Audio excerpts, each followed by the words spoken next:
Monsieur le Président du Grand Conseil, Monsieur le Procureur général, Mesdames et Messieurs les conseillers d'État, Mesdames et Messieurs les députés aux chambres fédérales, Mesdames et Messieurs les députés au Grand Conseil, Madame la Chancelière, Mesdames et Messieurs les conseillers administratifs, Mesdames et Messieurs les représentants des autorités fédérales, cantonales et municipales, Mesdames et Messieurs, chers membres, chers amis, c'est un très grand plaisir pour moi de vous accueillir ce soir à cette 10e rentrée des entreprises. 10 ans déjà que nous partageons ensemble cette manifestation et votre présence si nombreuse ce soir démontre à n'en point douter du succès de cette manifestation. Ce succès, il est dû au fait que cette soirée est entièrement dédiée aux membres de la Fédération. Être membre de l'affaire Genève, au-delà des services qui vous sont proposés dans la gestion de vos affaires courantes, c'est faire partie d'une communauté, une des plus importantes du canton, comprenant pas moins de 28 000 membres. Et la rentrée des entreprises, c'est l'occasion pour vous, membres de notre fédération, de vous mettre en relation, de pouvoir vous ouvrir de nouvelles opportunités, de rencontrer des clients, des fournisseurs, des politiciens ou encore des cadres des administrations publiques, dans une ambiance et un environnement convivial. C'est aussi l'occasion pour vous de rencontrer les nombreux collaborateurs de la Fédération et ses directeurs qui sont toujours à l'écoute de vos demandes pour vous accompagner, vous conseiller dans certaines démarches administratives ou juridiques ou pour mieux valoriser vos atouts à travers nos programmes de formation. Être membre de notre fédération, c'est aussi, pour la plupart d'entre vous, cotiser à la caisse AVS qui est gérée par notre soin, l'affaire Siam, la deuxième en importance du pays, et c'est également la possibilité de confier la gestion de votre deuxième pilier, de celui de votre entreprise, de vos employés, à la CIEPP, caisse interprofessionnelle au service unique de ses membres. Depuis sa création, notre fédération s'est toujours partagée entre deux grandes tâches. D'une part, la gestion d'institutions sociales, caisse d'allocation familiale depuis 1932, caisse AVS depuis 1948, deuxième pilier depuis 1961. De l'autre, la défense des différentes branches qui composent notre fédération et des intérêts des milieux économiques au sens large. Présents sur le terrain, nous sommes devenus au fil des ans, des décennies, un acteur reconnu en matière de prévoyance vieillesse, que ce soit au niveau du premier comme du deuxième pilier. Comme sur l'ensemble des sujets qui nous concernent, qui concernent la défense de nos intérêts, de nos valeurs communes, la vision de notre fédération se veut une vision pragmatique et dynamique, en phase avec la réalité du terrain, des entrepreneurs, mais aussi des salariés. La prospérité de la Suisse s'est construite grâce à son système fédéral libéral, basé sur le dialogue social, à la recherche de consensus.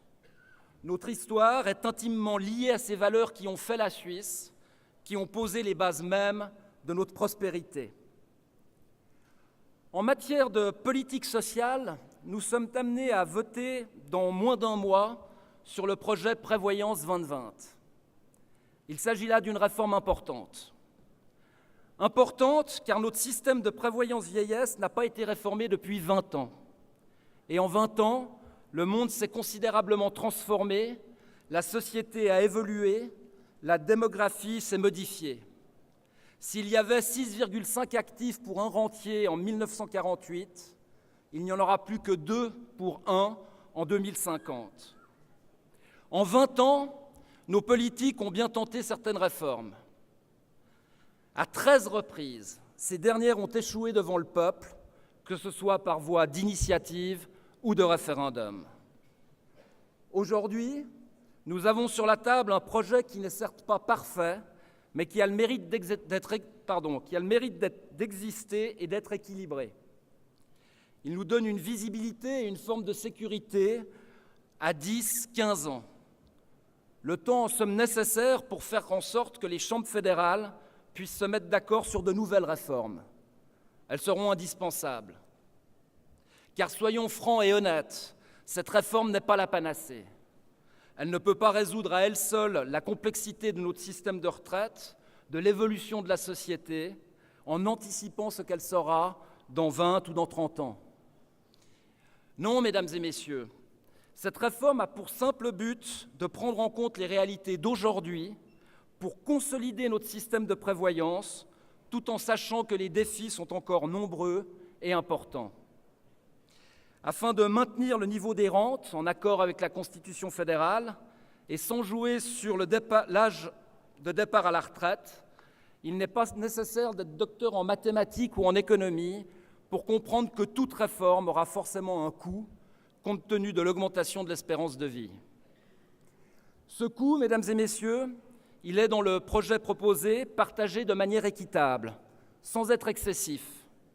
La hausse de la TVA de 0,3% en 2021 est raisonnable et touche toute la population, active ou pas. La hausse des cotisations salariales est quant à elle équitablement répartie entre employeurs et employés, tant au niveau du premier que du deuxième pilier.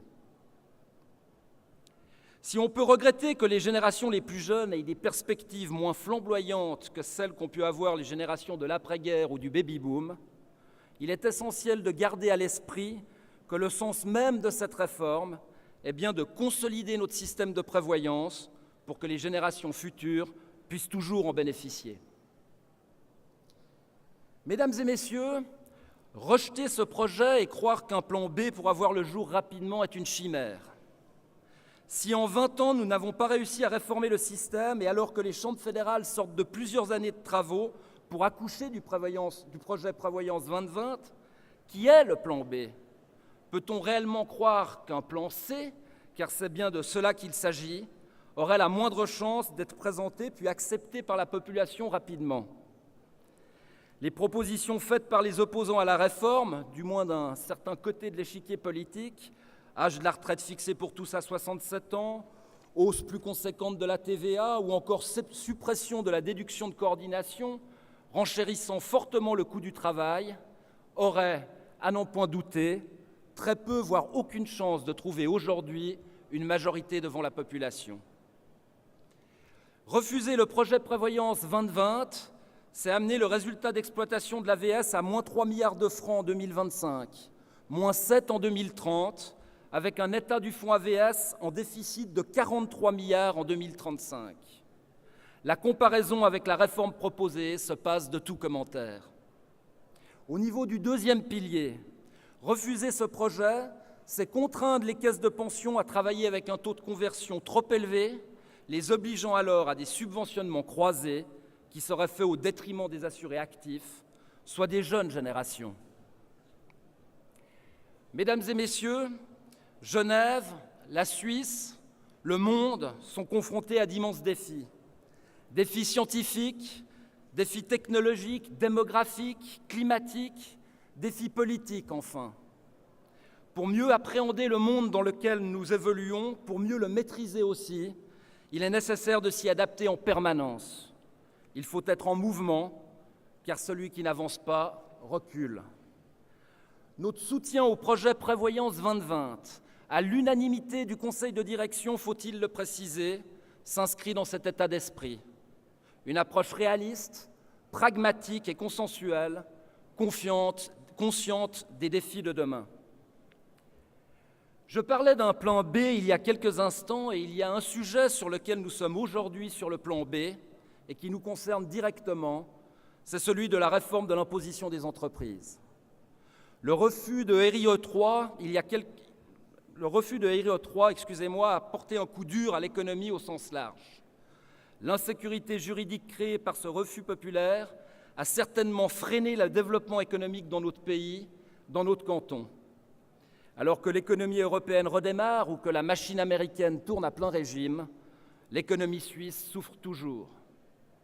C'est donc avec satisfaction que notre fédération a pris connaissance des suggestions du groupe de travail au niveau fédéral, groupe dans lequel siégeait notre ministre des Finances, ici présent ce soir, M. Serge Dalbusco, ainsi que des propositions faites par le Conseil fédéral. Le projet PF17, tel que proposé, proche de la solution genevoise, est raisonnable. À la veille de la réouverture des débats sur le sujet, que ce soit au niveau fédéral ou cantonal, permettez-moi de faire appel au pragmatisme de nos représentants politiques afin qu'une solution consensuelle puisse rapidement être proposée, redonnant ainsi confiance aux acteurs économiques. Genève et la Suisse en ont besoin.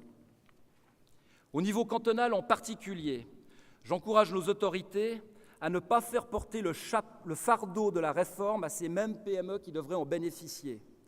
L'équilibre proposé dans le cadre de RIE 3 est un équilibre acceptable qu'il ne faut pas modifier. Cette réforme pour les collectivités publiques, c'est aussi l'occasion de se transformer. Au-delà des simples finances publiques qui, en tant que telles, sont bien gérées, c'est des politiques publiques et de leur mise en œuvre qu'il faut impérativement débattre de manière sereine et constructive. S'il est trop tôt pour parler ce soir des élections à venir, souhaitons que les débats et les projets proposés soient riches et constructifs et que des sujets aussi importants que PF17 puissent être débattus dans l'intérêt du bien commun, sans être pris en otage dans des jeux partisans. Mesdames et messieurs, je ne pourrais pas terminer cette intervention sans apporter le plein soutien de notre fédération à la candidature de M. Pierre Maudet au Conseil fédéral. L'échéance du 1er septembre est proche. Pierre Maudet est un magistrat brillant qui incarne à merveille l'avenir avec des idées claires et innovantes et un sens profond du bien commun. Si je me réjouis de cette candidature pour la Suisse, je dois vous avouer une certaine frustration, car pour le canton de Genève, il y a le risque de perdre là un conseiller d'État de grande qualité. Mesdames et messieurs, permettez-moi enfin de remercier M. Anthony Montes et l'ensemble de ses équipes pour l'organisation de cette 10e rentrée des entreprises, qui, une fois de plus, est une grande réussite.